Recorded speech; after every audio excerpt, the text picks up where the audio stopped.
Hare Krishna. You're here again. That's so nice. So am I.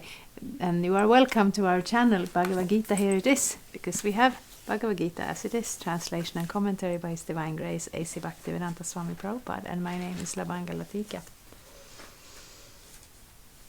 And we will read from the 13th chapter. Stay with us. Shri Guru Shri Juta Padakamalang. So, yes, here we are with the Bhagavad-gita, and I will immediately jump into the Sanskrit, because we have this edition of Bhagavad-gita that starts every verse with the Devanagari Sanskrit, and then the transliterated Sanskrit, and the word-by-word translation. I don't read a word-by-word translation, because I find it may get a little tedious on the screen, but when you read it yourself or when you read it in a group, it's actually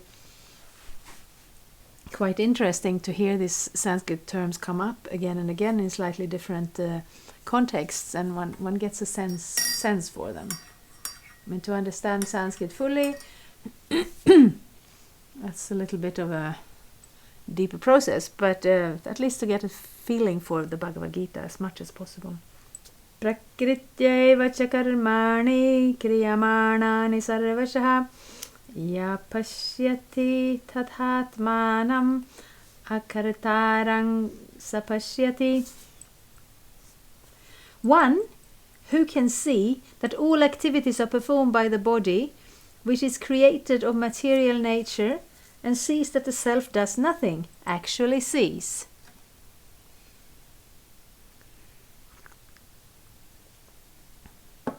Yeah, that sounds a little mystical, doesn't it?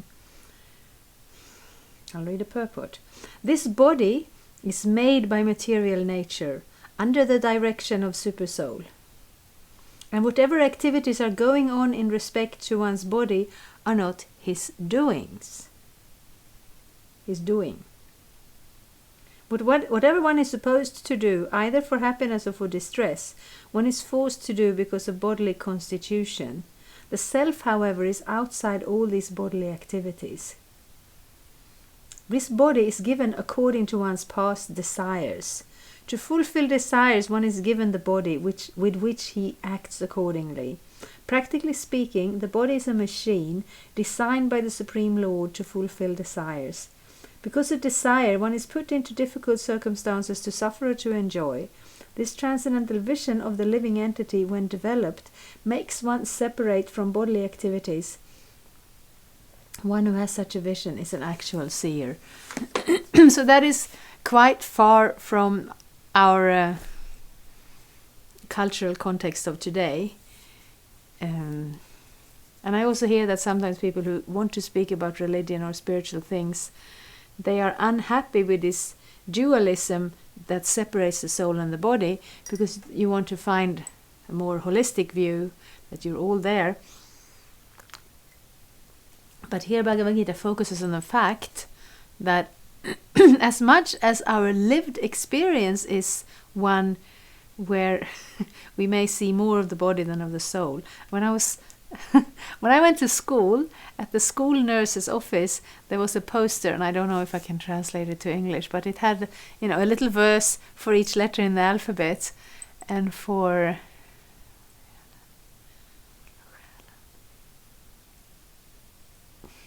I don't even know which letter, but it says, the body is the biggest part, with a little hole for the soul. That rhymes in Swedish, obviously. So that is even an advanced understanding, because most people don't even think about the soul. And here you think about the body is the main thing, and then we hear about the soul. So it must be somewhere inside, in a little hole maybe. So the Vedic understanding, Bhagavad-gita's understanding, is more specific. It describes how the soul is situated in the heart, and the consciousness of the soul permeates the entire body through the blood. So the soul isn't exactly in the blood, but through the blood we are aware, because sometimes if we sit down funny and the leg falls asleep or something, then we don't really feel things the way we should, because the blood isn't circulating as it should, whereas everywhere else we are aware of it. And our senses are kind of like gates for the consciousness to go out of the body and to kind of bring things into the body, with our eyes, with our ears, with our nostrils, with our tongue. We taste and we see and we hear. And we understand the world in that way. But here Prabhupada describes the body like a machine. So machines are usually less sophisticated than the body, because the body does so many things. Like when they study it, they go in even on the level of the cells. And each cell is kind of a machine that does things on its own. But only as long as we're alive, only as long as the soul is present. And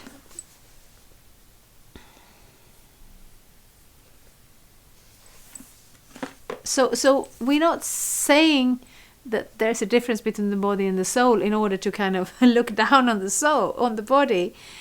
But it's just being very realistic. It's like when you drive a car, it's a holistic experience. You're turning the wheel and you're pressing the pedals for gas and so on. And you experience it. You can feel when the road is good or bad, or when the wind gives you some pushback. But then you get to your destination and you step out of the car. You are not that car. You may appreciate it. You may understand it. You may take very good care of it. But you understand the difference between you and that car. And we want to understand the difference between us and that car, that body that we are riding on right now, that takes us around this world. And I found it quite interesting how he's here. The body is given according to one's past desires. So in this world we have so many desires because we are alive, and this is natural. We want to go somewhere. Like when we're functional, we always want something. And then sometimes they say with spiritual life you should give up all desires, you should give up all expectation, because they just lead to disappointment and frustration, and we should be transcendental and give it up. Well, material desires will do that to us. They will make us frustrated and disappointed. Or even when they are fulfilled, they just keep us in this material world life after life. Because once you have one desire, it's not like you had it, now you're done. Like we sit down with the family and we have our meal in the evening, and next morning the children come and they are hungry again. There wasn't enough to have that one meal. So with every desire it's like that. Either it's fulfilled or it's not fulfilled. It doesn't end there. It goes on. So we cannot just decide to cut off our desires. But what Bhakti Yoga aims to do is to find the real desires, the desires of the soul, a desire that is, transcendental to that idea of the connection between the senses and the sense object. That does not satisfy us because we are not the senses.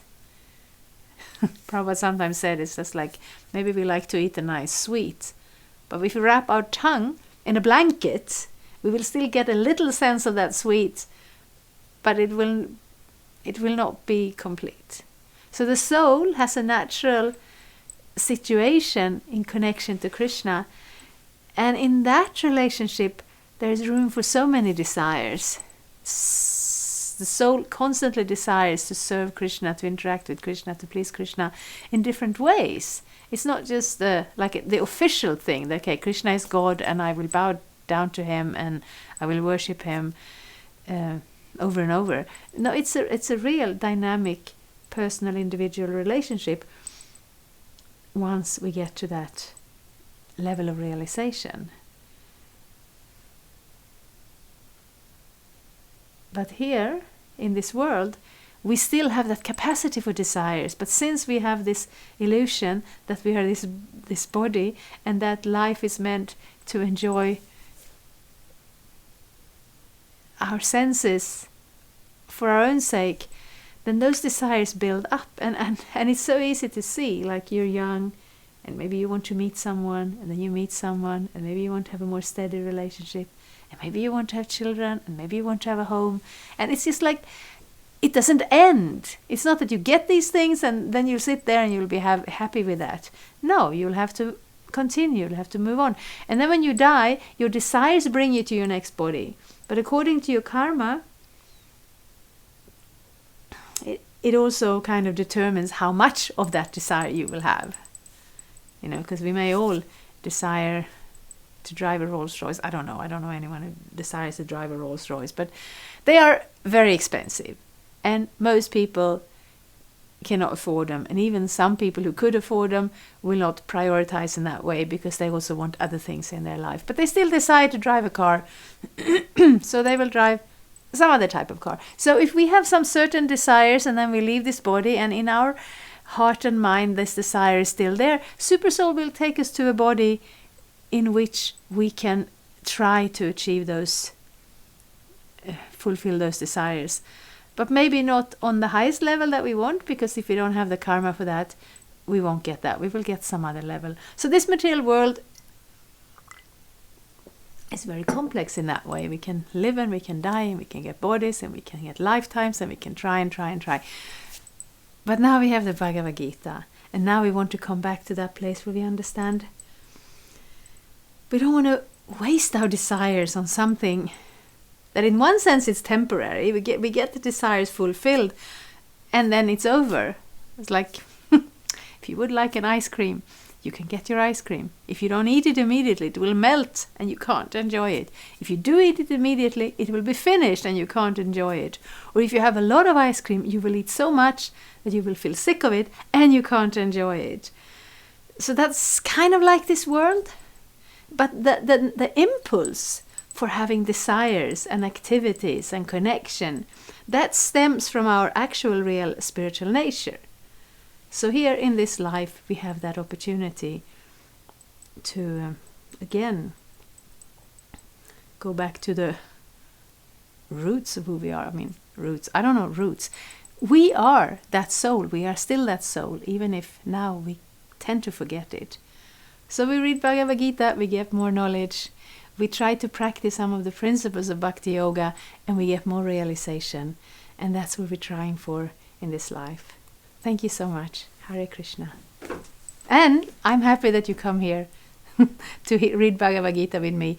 We try to give out these episodes twice a week, and sometimes I forget, of course. And I don't usually say this because it's kind of, I like to read Bhagavad-gita, but I don't really see myself as a YouTuber. But this is YouTube, and we do have the subscribe button. And if you would like to get these regularly, you can press it, and then apparently there is a kind of a bell you press, and then you will get notifications whenever there is a new Bhagavad-gita as it is up. So thank you so much. Hare Krishna. Thank you for watching. We aim for updates every Tuesday and Friday. Please come back.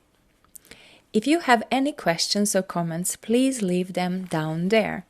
We also have some links and information for you. And there is, of course, the subscribe button. Thank you. Hare Krishna. I'm a Hare Krishna, and I approve this message. Subscribe. Hare Krishna, Krishna Krishna, Hare